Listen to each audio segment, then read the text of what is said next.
Is looking into how often local daycares have their licenses suspended.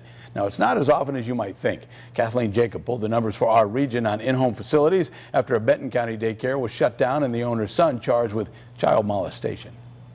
Finding a child care provider that you can trust with your child's well-being is one of the hardest decisions a parent can make. I've been debating on getting back into teaching, but the reason I haven't yet is because of him. Melissa Flores has yet to find a place she's comfortable leaving her toddler in. But cases like the one in Benton County on Tucannon Avenue are actually quite rare.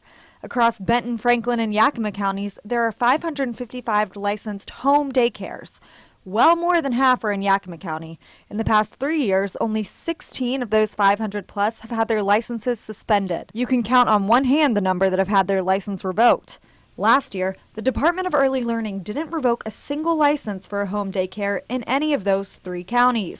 What many people don't realize is that in order to have a licensed home daycare, every single person in the household that's at least 16 years old has to have a background check done every 3 years.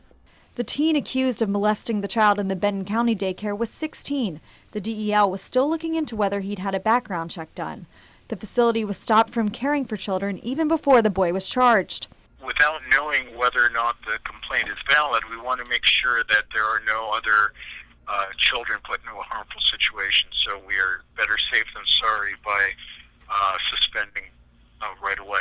Most suspensions and revocations come after physical and sexual abuse allegations, but the majority of home daycare horror stories we hear are from unlicensed home daycares.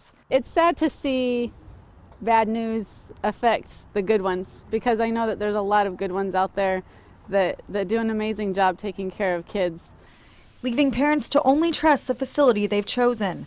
In Tri-Cities, Kathleen Jacob, Action News. And the Department of Early Learning wants to remind everyone to do their research before choosing a daycare provider. And how young is too young to be alone? There are no state or federal laws